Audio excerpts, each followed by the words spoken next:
Welcome back. ಜೊಯ್ಡಾದ Anshi ಘಟ್ಟದಲ್ಲಿ ಮತ್ತೆ ಭೂಕುಸಿತ ಉಂಟಾಗಿದೆ. ಕಳೆದ 2 ವಾರಗಳಲ್ಲಿ 3ನೇ ಬಾರಿ ಅಣಶಿ ಘಟ್ಟದಲ್ಲಿ ಭೂಕುಸಿತ ಆಗಿದೆ. ಉತ್ತರ ಕನ್ನಡ ಜಿಲ್ಲೆ ಜೊಯ್ಡಾ ತಾಲೂಕಿನ ಅಣಶಿ ಘಟ್ಟದಲ್ಲಿ ಭೂಮಿ ಕುಸಿತಿರುವಂತದ್ದು. ಅಲ್ಲಲ್ಲಿ ಸಣ್ಣ ಪ್ರಮಾಣದಲ್ಲಿ ಭೂಮಿ ಕುಸಿತ ಇದೆ. ಕಲ್ಲು ಮತ್ತು ಮಣ್ಣು ಇಂದು ಮತ್ತೆ ಘಟ್ಟದ ರಸ್ತೆಯ ಮೇಲೆ ಮರ ಕೂಡ ಬಿದ್ದಿದೆ. ಕಲ್ಲು ಮಣ್ಣು ಬೀಳ್ತಾ ಇರುವುದರಿಂದ ವಾಹನ ಸಂಚಾರವನ್ನ ಬಂದ್ ಮಾಡಲಾಗಿದೆ. ಉತ್ತರ ಕನ್ನಡ ಜಿಲ್ಲಾಧಿಕಾರಿ ವಾಹನ ಸಂಚಾರವನ್ನ ಬಂದ್ ಮಾಡಿ ಆದೇಶವನ್ನ ಹೊರಡಿಸಿದ್ದಾರೆ. ಪರ್ಯಾಯ ಮಾರ್ಗ ಬಳಸುವಂತೆ ವಾಹನ ಸವಾರಿಗೆ ಸೂಚನೆಯನ್ನ ಕೊಡಲಾಗಿದೆ. ದಿನ ಕಳೆದಂತೆ ಹೆಚ್ಚು ಆತಂಕಕಾರಿಯಾಗ್ತಾ ಇದೆ ಅಣಶಿ ಘಟ್ಟ. ಈ ಹಿಂದೆಯೇ ಅಪಾಯದ ಬಗ್ಗೆ ವರದಿಯನ್ನ ನೀಡಿದ್ರು ಕೇಂದ್ರ ತಂಡ. ಮಳೆ ಹೆಚ್ಚಾದ ಬೆನ್ನಲ್ಲೇ ಪುನರಾವರ್ತನೆಯಾಗ್ತಾ ಇದೆ ಭೂಕುಸಿತ.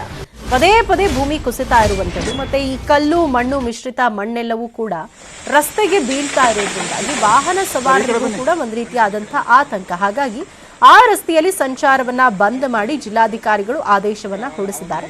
ಪರ್ಯಾಯ ಮಾರ್ಗವನ್ನ ಬಳಸಿ ಅಂತ ಹೇಳ್ಬಿಟ್ಟು ಜಿಲ್ಲಾಧಿಕಾರಿಗಳು ತಮ್ಮ ಆದೇಶದಲ್ಲಿ ಹೇಳಿದ್ದಾರೆ. ಆದ್ರೆ ಈ ಅಣಶಿ ಘಟ್ಟ ಪದೇ ಪದೇ ಕುಸಿತಾ ಇರುವಂತದ್ದು ಅಲ್ಲಿನ ಆತಂಕಕ್ಕೆ ಕಾರಣ ಆಗಿದೆ. ಈಗ ಮಳೆ ಕೂಡ ಹೆಚ್ಚಾಗಿ ಬೀಳ್ತಾ ಇರೋದ್ರಿಂದಾಗಿ ಭೂಮಿ ಸಡಿಲಗೊಂಡು ಆ ಘಟ್ಟ ಪ್ರದೇಶ ಏನಿದೆ ಮೇಲ್ಭಾಗದಿಂದ ಮರ ಬೀಳುವಂಥದ್ದು, ಕಲ್ಲು ಬಂಡೆಗಳು ಮಣ್ಣು ಮಿಶ್ರಿತ ಬೆಟ್ಟವೇ ಕುಸಿದು ಬೀಳ್ತಾ ಇರೋದ್ರಿಂದಾಗಿ ಅಲ್ಲಿನ ಭಾಗದ ಜನರಲ್ಲಿ ಈಗ ಆತಂಕ ಮನೆ ಮಾಡಿದೆ.